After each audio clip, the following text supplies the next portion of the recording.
The shadow অডিওগ্রাম চ্যানেলে সকল শ্রোতা বন্ধুদের স্বাগত। আজকে আমি তপন বন্দ্যোপাধ্যায়ের লেখা একটি গল্প নতুন বউ এটি পাঠ করব। গল্পটি সম্পূর্ণরূপে প্রাপ্তবয়স্কদের জন্য। গল্পটি ভালো না লাগলে দয়া করে এড়িয়ে যাবেন। অযথা ভুল মন্তব্য করে বিব্রত করবেন না। আর গল্পটি ভালো লাগলে অতি অবশ্যই আমাদের চ্যানেল দ্য শ্যাডো অডিওগ্রামকে সাবস্ক্রাইব করে আমাদের পাশে থাকবেন। তাহলে শুরু হচ্ছে আজকে আমাদের গল্প নতুন বউ।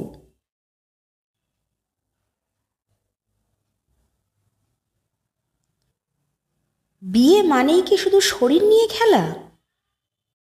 অস্মিতার আকস্মিক প্রশ্নে প্রায় ছিটকে গেল রাজকুমার।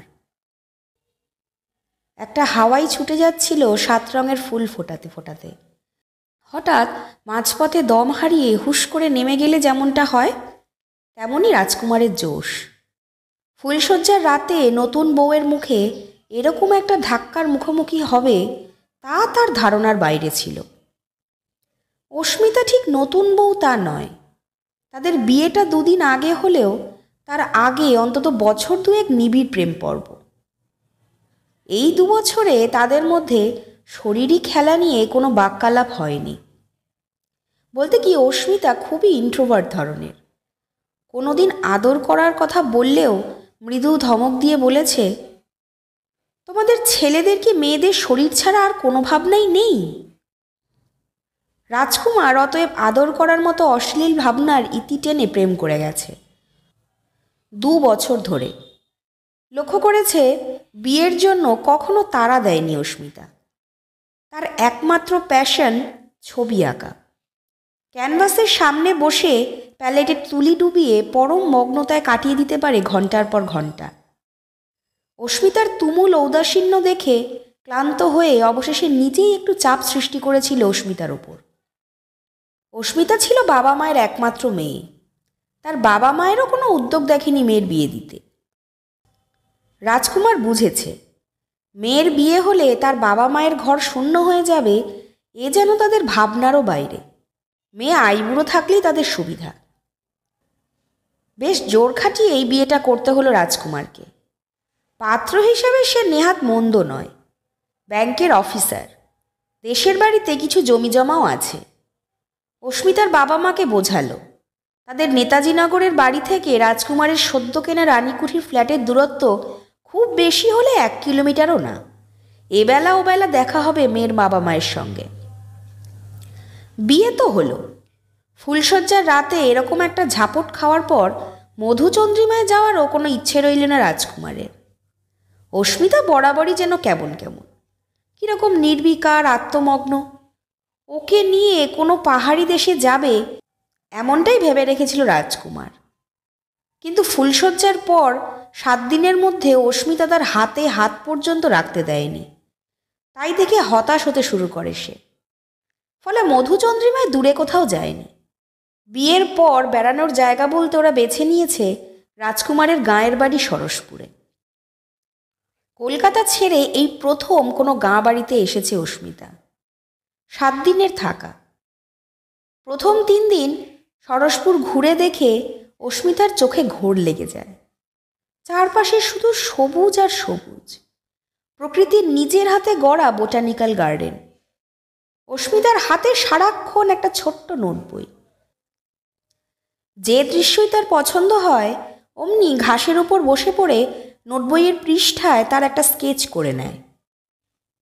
বেশিরভাগ সময় রাজকুমারকে সঙ্গেই নেয় না।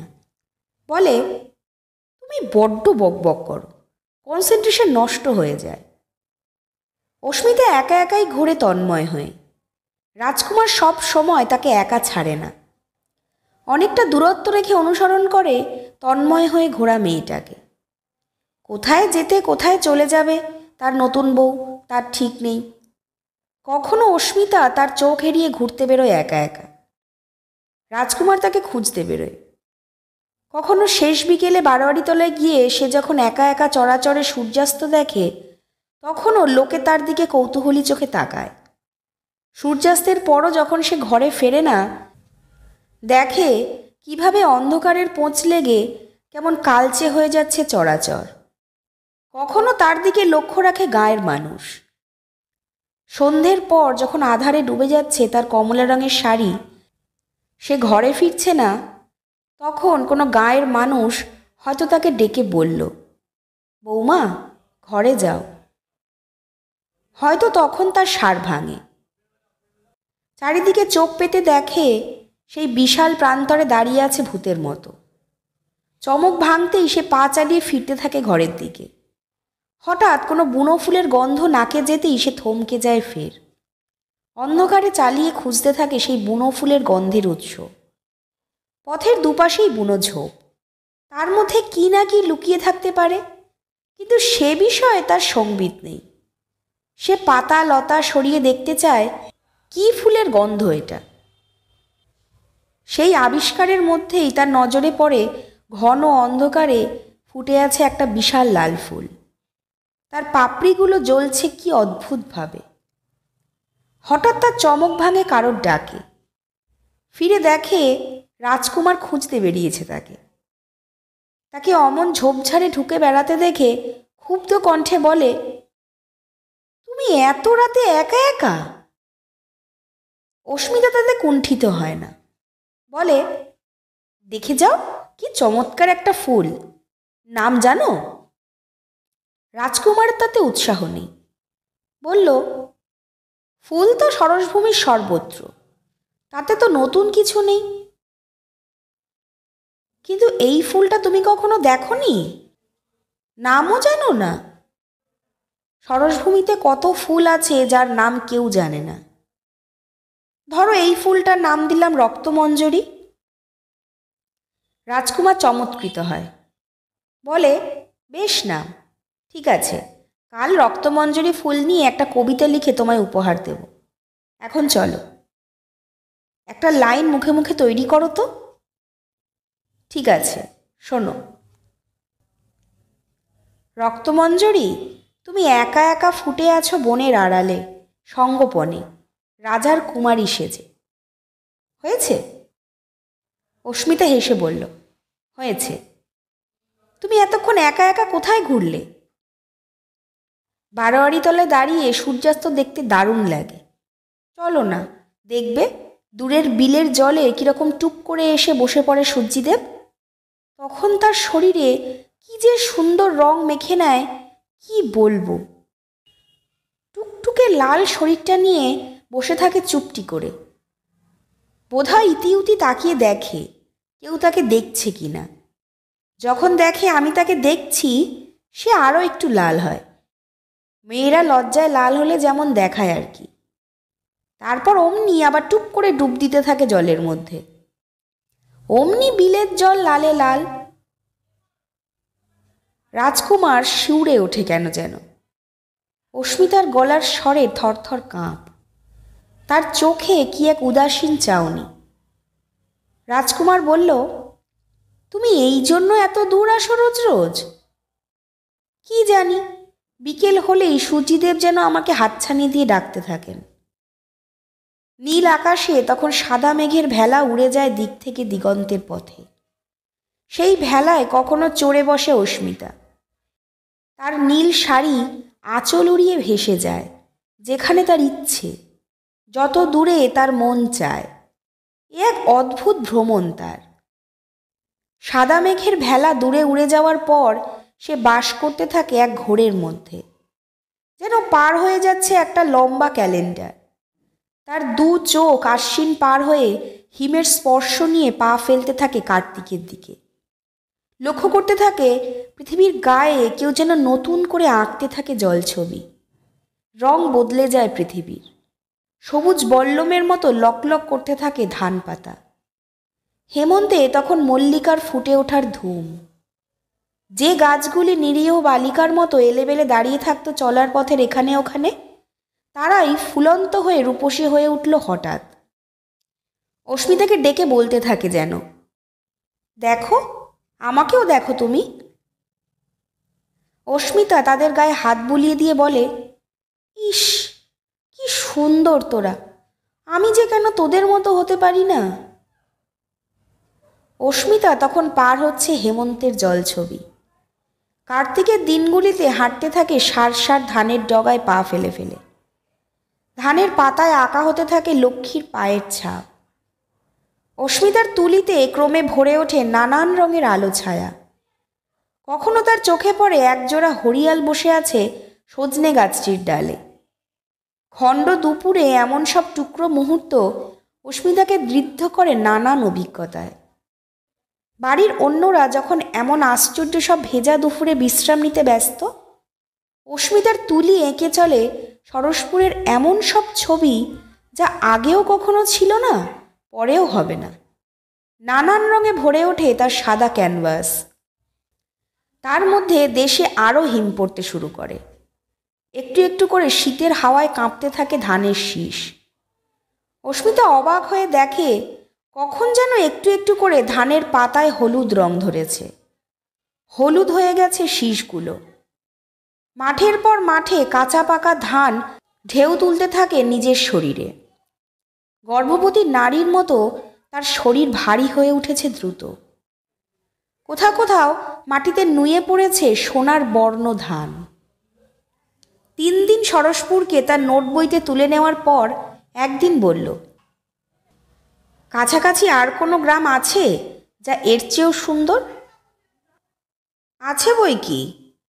পরদিন সকালে প্রাতরাশের পর রাজকুমার তাকে নিয়ে চলেছে সরসপুর সংলগ্ন গ্রাম দিকচিহ্ন। 2টি গ্রাম লাগোয়া হলেও তাদের মধ্যে জড়িয়ে আছে আত্মীয়তা। সরসপুরে যারা বসবাস করে তাদেরই শরিকরা থাকে দিকচিহ্ন গ্রামে। 2 গায়ে এক অলিখিত রেশারেশি। হাঁটতে হাঁটতে তুলনাও চলছিল 2 গায়ের, যার যার গরিমার মতো। 2টি ছিমছাম ঝাউ গাছের মতো পাশাপাশি অস্মিতা আর রাজকুমার। নতুন বর্বও হেঁটে যাচ্ছে দিকচিহ্নের দিকে। অস্মিতা শিল্পী। হাঁটতে হাঁটতে তার তুলিতে তখন ভরে আসছে রকমারকম রং। সেই তুলে দিয়ে সে এঁকে চলেছে কোনো এলেবেলে বালকের মতো উধাও হয়ে যেতে থাকা দিকচিহ্নের আঁকাবাঁকা মেঠো পথটি। এখানে দুপাশে বাঁশবন। বাঁশবনের কঞ্চির আঙুলগুলি নিচু হয়ে নেমে এসে অস্মিতার শাড়িতে টান দিচ্ছে দুষ্টুমির ছল করে। অশ্বত্থ গাছের ছায়ার সীমানা পেরোলেই বাঁশবনের ভিতর দিয়ে এই গুহাপথ। উপরে অসংখ্য কঞ্চির জাপটাজাপটি সহাবস্থান। পথে পড়ল এক মস্ত দিঘি, যার চারিদিকের পার বাঁধানো। প্রতি কিনারেই একটি করে বাঁধানো ঘাট। টলটলে জল দেখে স্নানে নামতে ইচ্ছে করছিল অস্মিতার। বলল, এসো না স্নান করি। রাজকুমার সপাটে ঘাড় নেড়ে বলল, না না, নতুন বউ খোলা জায়গায় স্নান করলে গায়ে নিন্দে হবে। অস্মিতার মুখ বেজার। বলল, সরসপুরের কত মেয়ে বউরা তো পুকুরে স্নান করে ভিজে কাপড় ছপছপিয়ে ঘরে ফিরছে দেখলাম। তারা স্থানীয় মেয়ে বউ, তুমি কলকাতা থেকে এসেছো। অস্মিতা কিছু বুঝে বা না বুঝে আবার হাঁটা শুরু করে জেদি গলায় বলল, আমি এই দিঘিতে স্নান করবই, কাউকে না বলে একাই চলে আসব। দিঘিতে ছাপাছাপি পদ্মফুলের রাশি, জল অনাবিল টলটলে। রাজকুমার তাকে নিবৃত্ত করতে বলল, দিঘিতে কেউ স্নান করা তো দূরে থাকুক, তার ধারে যাওয়ার কথাও ভাবতে পারে না, এমন সাপের বাস এখানে। অস্মিতা খিলখিলিয়ে হাসে। তা সাপেদেরও তো একটা বাসভূমি চাই। কোথায় যাবে বেচারারা? আমি তাদের সঙ্গে ভাব করে নেব ঠিক, আমাকে কিচ্ছু বলবে না। লোকে বলে এই দিঘিতে গায়ের জমিদার বউ ডুবে মরার পর তার জলে সেই বউয়ের সাপ লেগেছে, তাই এত সাপ। অস্মিতা হাসল। রাজকুমার এখনো বুঝে উঠতে পারছে না তার বউকে। বিয়ের আগে অস্মিতা ছিল তার ধরাছোঁয়ার বাইরে, এখন যেন আরও। অস্মিতা তখন 2 চোখে বিস্ময় নিয়ে হেঁটে চলেছে অদূরে নতুন গড়ে ওঠা দিকচিহ্নের দিকে। এই সবই ছিল ধানমাঠ। সভ্যতা এখন সেখানে গড়ে তুলেছে 1 তলা 2 তলা পাকা বাড়ি। দিকচিহ্ন এক অদ্ভুত গাঁ, কিছুটা সবুজ কিছুটা ধূসর। বাড়িগুলো সবই সাদা। তার চারপাশে গাছগাছালির সমাহার। ফুল আর ফলফলারির গাছই বেশি। এ হলো নতুন গড়ে ওঠা বসত, এখানকার জীবনে শহুরে ছাপ। রাজকুমার বলল, জমিদার বাড়ির অনেক উত্তরাধিকারী এখন কলকাতায় বাস করে। কেউ চাকুরে, কেউ বাণিজ্য করে লক্ষ্মী লাভের আশায়। গ্রামের জমিজমা এখন অধিকাংশই বর্গাদারদের দখলে। প্রায় সময়ই জমিদারদের ভাগ এসেই পৌঁছয় না। কোথাও বেনামে জমি, নায়েব বা গোমস্তা ধরনের লোক দেখভাল করে সেই সব জমি জমার। যেটুকু ভাগের ধান এসে পৌঁছায় তা বিক্রি করেই জমা হয় শরিকদের নামে। রাজকুমার কি বলল না বলল তাতে অস্মিতার ভ্রুক্ষেপ নেই। সে ঘুরে ঘুরে দেখে চলেছে নতুন গায়ের ছবি ছবি দৃশ্যপট। ঘুরছে তো ঘুরছেই, দেখছে দালান বাড়িগুলোর গঠন বৈচিত্র্য। কোনোটাই কলকাতার মতো হাল ফ্যাশনের নয়, নতুন, কিন্তু গ্রাম্যতার ছাপ সবখানে। সেটাই দস্তুর। অস্মিতার হাতে ছোট্ট ডায়েরিটা, তাতে টুকটুক করে এঁকে চলেছে নানা রেখাচিত্র। সেগুলো পরে ক্যানভাসে তুলে নেবে এক এক করে। ঘুরতে ঘুরতে দুপুর পার করে ফেলল অস্মিতা। কি এক ঘোরের মধ্যে তার চোখ অবিরাম ছুঁয়ে ছুঁয়ে যাচ্ছে প্রতিটি মুহূর্তের ছবি। যেন এই পৃথিবীটা তার কাছে শুধু ছবির সমন্বয়। যত নতুন দৃশ্যের কাছে যাচ্ছে তার মুখে ফুটে উঠেছে এক স্বর্গীয় অনুভূতি। তার সামনে ঘটে চলেছে বিস্ময়ের পর বিস্ময়। ঘরে ফেরার পর এক অভাবনীয় উল্লাসে জমজম করছিল তার অভিব্যক্তি। রাজকুমারকে বলল, ভাগ্যিস তুমি নিয়ে এসছিলে দিকচিহ্নে, গোটা গাটাই যেন একটা অ্যালবাম। রাজকুমার ভাবছিল হয়তো আজ অস্মিতা তার কাজ ঘেঁষে শোবে, তার গায়ে হাত রাখতে দেবে। কিন্তু সেরাতেও বিছানায় শুয়ে যথারীতি এক হাত দূরত্ব বজায় রাখল অস্মিতা। রাজকুমার কাছে ঘেঁষে শুতেই তার হাতটা সপাটে সরিয়ে দিয়ে নিচু গলায় বলল, সম্পর্কটা অশ্লীল করো না। পলক ফেলতে না ফেলতেই অস্মিতা ঘুমে কাদা। রাজকুমার দীর্ঘশ্বাস ফেলে অন্যদিকে পাশ ফিরে ঘুমোতে চাইল, কিন্তু তার চোখে ঘুম আসে কই। সেদিন অনেক রাতে হঠাৎ রাজকুমার অনুভব করল তাকে কে যেন ঠেলছে। সে বুঝেই উঠতে পারছিল না হাতটা অস্মিতার কিনা। অস্মিতা তখন মোবাইলের টর্চ জেলে উঠে পড়েছে বিছানা থেকে। ফিসফিস করে বলল, দেখছো না বাইরের জ্যোৎস্না কীরকম, ওঠো শিগগির। রাজকুমারের চোখে তখন রাজ্যের ঘুম, কিন্তু শুয়ে থাকার জোর রইল না। উঠে পড়তেই হলো। অস্মিতার পরনে একটা টুকটুকে লাল শাড়ি। হাওয়ায় লাল আঁচল উড়িয়ে বেরিয়ে পড়ল রাস্তায়। অস্মিতার পিছু পিছু চলতে শুরু করে রাজকুমার ঘুম জড়ানো গলায় বলল, ইস, এমন ঘুম চোখে কি কখনো রাস্তায় বেরিয়ে টোটো করে ঘোরা যায়? বন জ্যোৎস্নায় চাপড় চুপুর ভিজে অস্মিতা হাঁটতে থাকে বাড়ির উত্তর দিকে। কাল দিকচিহ্ন যাওয়ার পথে দেখে এসেছে তলপা বাঁশের ঝাড়। কি সুন্দর কয়েকটা চারা বেরিয়েছে ঝাড়ের গোড়ায়। সেই চারার অফ হোয়াইট রং দেখে ইস্তাক ছটফট করছে তারা আজ কত বড় হলো দেখার জন্য। আজ পায়ে পায়ে গিয়ে দেখে, ও মা, অফ হোয়াইট রঙে এর মধ্যে কচি কলা পাতা রং। মাথায়ও অনেক বেড়েছে একদিনের ফুরসতে। রাজকুমার বলছিল বাঁশের চারা রোজ নাকি 1 হাত করে বাড়ে। অস্মিতা তার ফর্সা নরম হাত দিয়ে মাপতে চেষ্টা করে চারাগুলোর উচ্চতা। অস্মিতা দ্রুত পায়ে হেঁটে চলেছে জ্যোৎস্নায় রূপো ভেজা হয়ে। পার হয়ে যাচ্ছে বারোয়ারিতলা, পার হয়ে যাচ্ছে দুর্গা মণ্ডপ, পার হয়ে যাচ্ছে সমস্ত অশ্বত্থ গাছটার তলা। অনেক ব্যস্ত পা ফেলে হঠাৎ দাঁড়িয়ে পড়ে মস্ত দিঘিটার এক দুরহ কোণে। এদিকটায় সচরাচর মানুষজন আসে না, এত রাতে তো আসবেই না। মাথার উপরে গোল সোনালি রুমালি রুটির মতো মস্ত চাঁদটা তখন জ্যোৎস্নার গুঁড়ো ছড়াচ্ছে অঝরে। জ্যোৎস্নার গুঁড়ো তখন মিশে যাচ্ছে দিঘিটার জলে। জ্যোৎস্নায় ভিজছে 2 চেনা অথচ অচেনা 2 নারী পুরুষ। রাজকুমার বুঝে পাচ্ছে না অস্মিতা এত রাতে দিঘির তীরে কি করতে চায়। অস্মিতা হঠাৎ রাজকুমারের দিকে তাকিয়ে অদ্ভুত ভঙ্গিতে হাসল। ফিসফিস করে বলল, দিঘিতে স্নান করব? এখন? এত রাতে? তুমিই তো বললে দিনের বেলা স্নান করলে আমার নিন্দে হবে। কিন্তু তাই বলে এখন? অস্মিতা কোনো কথা না বলে তার পরনের শাড়িটা খুলে ছুঁড়ে দিল দিঘির কিনারে কলমির ঝোপের দিকে। রাজকুমার চমকে উঠল। অস্মিতা তখন স্নান করতে মরিয়া। তার পরনের বাকি পোশাকও উড়িয়ে দিল হাওয়ায়। সেগুলো ভাসতে ভাসতে গিয়ে ঠেক খেল গিমে আর বৌটুনির শাকের ঝোপে। রাজকুমার শিউরে উঠল অস্মিতার সম্পূর্ণ পোশাকহীন শরীর দেখে। তার সম্পূর্ণ শরীর এই প্রথম দেখল সে। সোনার মতো ঝকঝক করছে। সেই শরীরের ঐশ্বর্য দেখে রাজকুমার থরথর করে কাঁপতে লাগল। তার গলায় তখন স্বর ফুটছে না।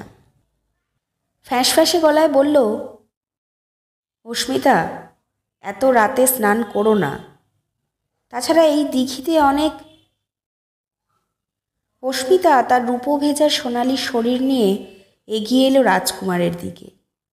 তাকে আষ্ঠে পৃষ্ঠে জড়িয়ে ধরে বলল, তাহলে তুমিই আমাকে স্নান করিয়ে দাও। তুমি নিশ্চয়ই এতদিনে বুঝতে পেরেছ আমি আর 5টা মেয়ের মতো নই।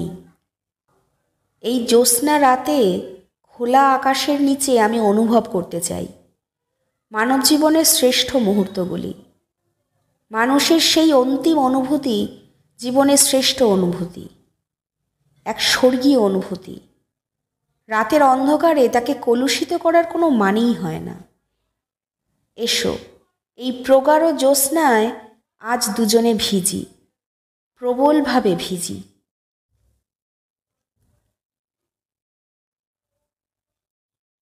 শুনছিলেন তপন বন্দ্যোপাধ্যায়ের লেখা গল্প নতুন বউ। গল্পটি ভালো লাগলে অতি অবশ্যই আমাদের চ্যানেল দ্য শ্যাডো অডিওগ্রামকে সাবস্ক্রাইব করে আমাদের পাশে থাকবেন। আপনাদের জানা কোনো গল্প বা অভিজ্ঞতার কথা ডেসক্রিপশন বক্সে থাকা মেল আইডিতে পাঠাতে পারেন। আমরা সেই গল্প পাঠ করব আমাদের চ্যানেলে। সুস্থ থাকবেন, ভালো থাকবেন। নমস্কার।